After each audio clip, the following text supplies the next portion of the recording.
आप क्या समझते सुख सुविधाओं में हम कमजोर होते हैं?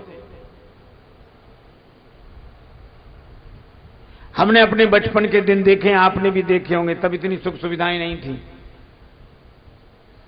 बिजली भी नहीं थी। पढ़ते काय में थे, लैंप बनाते थे। और लैंप भी कैसे मालूम? छोटी सी शीशी कांच की, उसके काग में छेद कर लिया, बनाकर शाम को उसी से पढ़ते थे और सोते समय उसी को बुझा देते थे। कच्चे मकान होते थे, बरसात के दिन में रात भर टप टप पानी टपकता, हम लोग बैठे रहते और सवेरे से उस मकान को ठीक करने वालों को बुलाकर लाते थे।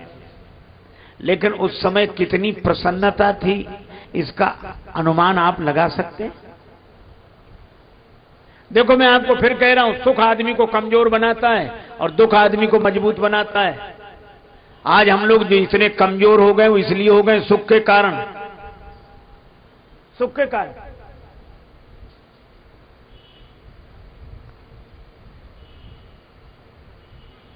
क्या कूलर एसी है ही नहीं,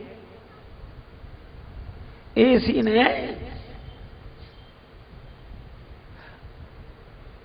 और पंखा कूलर कितनी, मैं ये नहीं कहता कि आप इन सुख सुविधाओं में ना रहें, जरूर रहें, इनका उपयोग करें, लेकिन हमारे राजाओं की तरह, जैसे राजा लोग राज्यपाट सुख सुविधा छोड़कर वन में चले जाते थे, क्यों? ताकि तप कर सकें, दुख में तप सकें। आपको भी अगर अपने को मजबूत बनाना है तो कभी कभी इन अव्यवस्थाओं में भी जाकर रहा करो, आप मजबूत बनेंगे। कभी कभी इन अव्यवस्थाओं में जाकर रहो, आप मजबूत बनेंगे। कमजोर हो गए हो, अब तो 2 मिनट को बिजली चली जाए, 2 मिनट को, उसमें 2000 गाली दे डालेंगे और क्या शासन ऐसा और संसार ऐसा और देश ऐसा। और क्या हो गया? हम राम कथा सुनते हैं, राम जी 14 वर्ष वन के लिए जाते हैं नंगे पांव, और कौन राम जी जिनके चरण कमल की तरह कोमल हैं।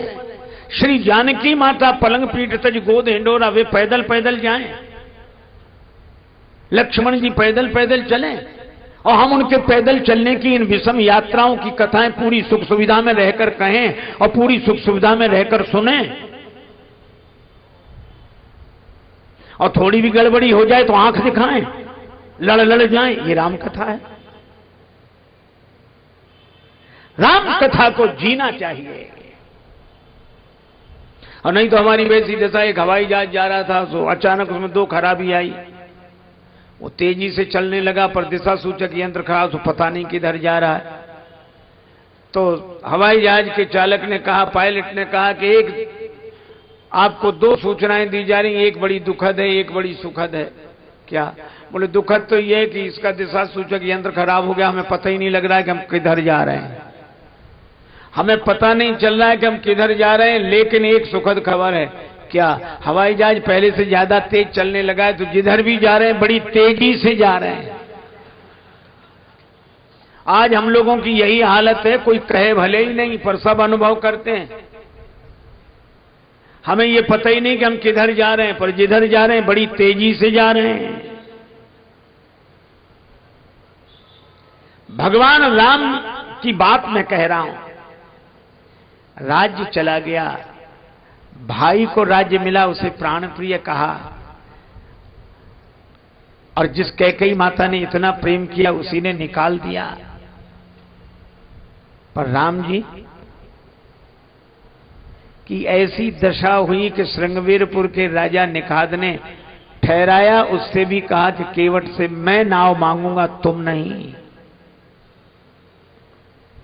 मित्र है राजा, राजा के आदेश पर तो नावें आकर खड़ी हो जाती, पर नहीं, राम जी ने खुद नाव मांगी। अच्छा, आप एक बात करो कि राम जी ने नाव मांगी और केवट नाव नहीं लाया, ऐसा अपने साथ हो जाता तो रोते कि नहीं?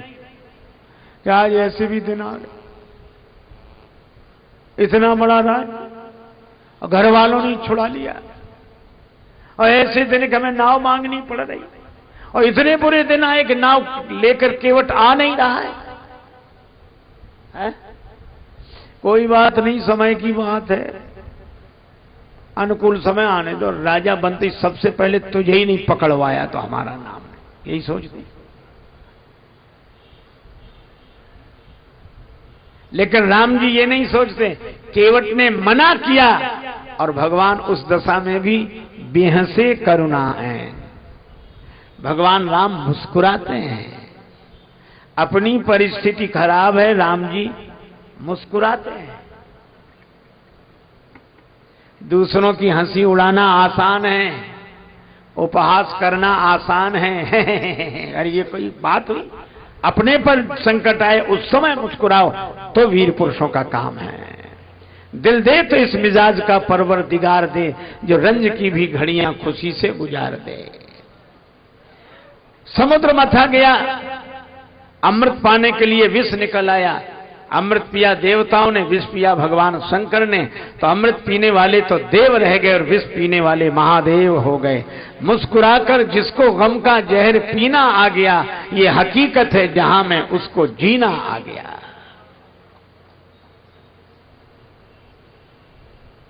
गम को सहने में भी कुदरत ने मजा रखा है।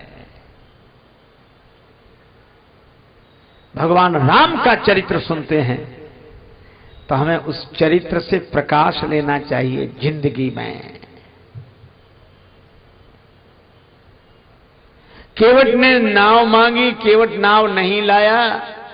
अब लक्ष्मण जी को भी बुरा लगा, श्री सीता जी को भी बुरा लगा।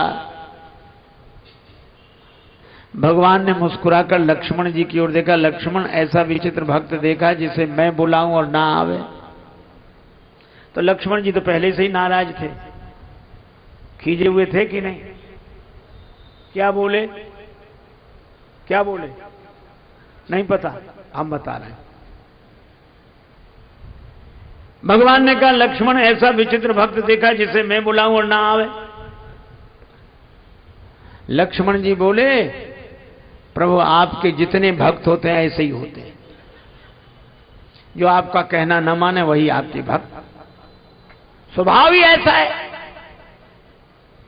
ऐसी सरलता किस काम की, कोई कहना ही नहीं मानता। सियाजू भी मुस्कुराई लक्ष्मण जी के इस व्यंग पर। भगवान ने कहा, यही एक भक्त है, दूसरा कौन है जो कहना नहीं मानता? कहा, एक है सुमंत जो रथ में बैठे, एक है केवट जो नाव में बैठा है। सुमंत से आपने कहा कि रथ लेकर जाओ और केवट से कहा कि नाव लेकर आओ। तो एक को भेजते हो तो वो जाता नहीं, दूसरे को बुलाते हो तो वो आता नहीं। ना ये कहना माने ना वो कहना माने।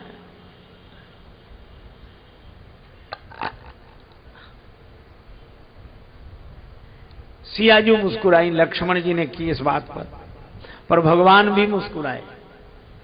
राम जी ने कहा, किसी दुकानदार का सगुन सवेरे सवेरे बिगड़ जाए, कोई उधार मांगने वाला आ जाए तो दुकानदार होता ना रहे बौनी ना बट्टा सवेरे सवेरे, क्योंकि अब दिन भर उधारी का सामना करना पड़ेगा।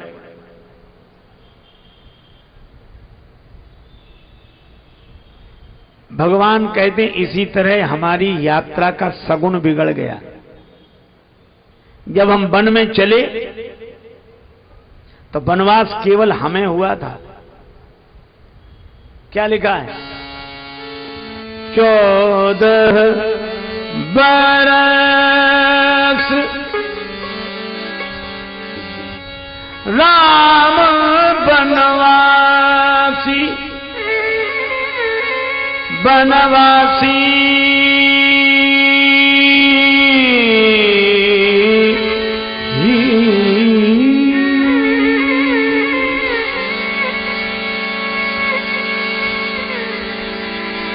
बनवासी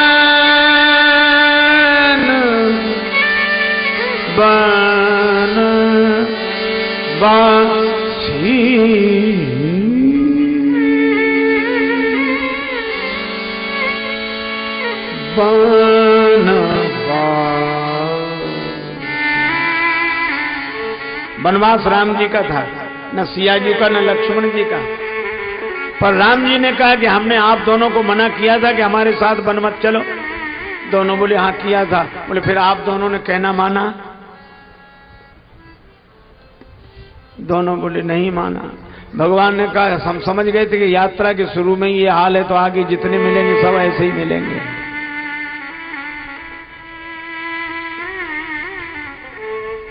पर राम जी ने कहा कि आप लोगों ने कहना इसलिए नहीं माना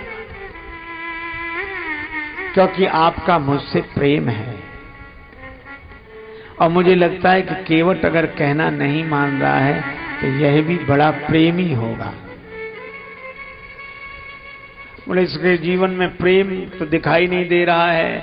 भगवान बोले केवट के जीवन में प्रेम का दर्शन है, प्रेम का प्रदर्शन नहीं। प्रेम का दर्शन होता है, प्रदर्शन नहीं। ऐसे प्रदर्शन करने वाले तमाम प्रेमी मिलेंगे। क्यों? जो भी मिलता है, भैया आप तो हमें प्राणों से ज्यादा प्रिय हो, कहते कि नहीं? प्राण प्रिय, प्राणाधिक प्रिय। और दिन भर एक से ही नहीं कहते कि प्राण से ज्यादा प्रिय। दिन में 50 आदमी मिले, प्राण से ज्यादा प्रिय, भैया मेरे प्राण। और ये तो भगवान की बड़ी कृपा है कि प्राण ये सुन के नाराज नहीं होते, नहीं तो प्राण नाराज हो जाएंगे, हमसे ज्यादा प्रिय मिले तो इन्हीं को रखो, हम जा रहे हैं। और जब बोलो अगर ऐसी घटना हो जाए तो फिर कोई कहेगा प्राणों से अधिक प्रिय। ये प्रेम का प्रदर्शन है। अच्छा प्रभु इससे आप ही बात करो। केवट बोला महाराज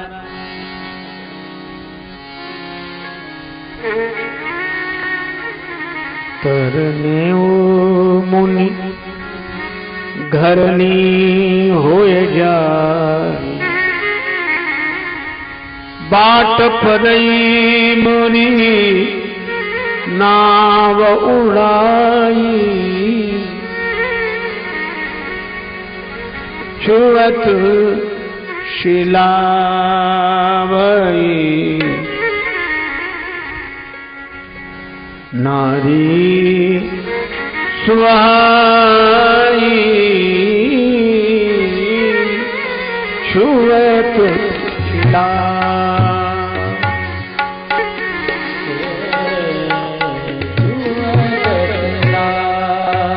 भई, नारी सुहाई, छुअत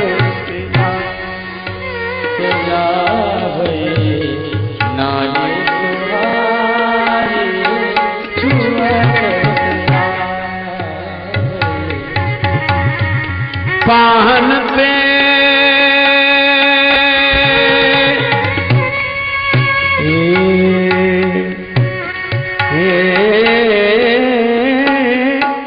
पाहनते न काठ कठिनाई, नाम छुअत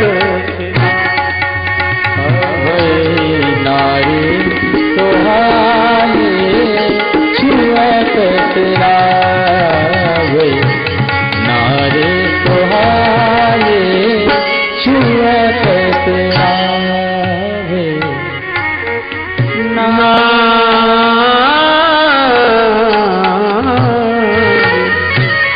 छुअत शिला, छुअत शिला, छुअत शिला। आपके चरण के स्पर्श से शिला नारी बन गई तो नाव तो और जल्दी नारी बनेगी। शिला तो पत्थर की, ये तो लकड़ी की, पानी में पड़ी हुई लकड़ी। भगवान ने कहा चाहे नाव नारी बन जाए, जड़त्व से मुक्त हो जाएगी, पार करने वाली खुद पार हो जाएगी। केवट बोला नाव अगर नारी बनेगी, चैतन्य बनेगी तो घर में बैठेगी, घाट तो छूट जाएगा। और फिर घर में जो पहले से बैठी है वो जब दूसरी को देखेगी तो ये थोड़ी सोचेगी कि नाव में परिवर्तन हो गया, वो तो सोचेगी नाव बेचकर दूसरा विवाह करके लाए होंगे। उसे कैसे समझाऊंगा?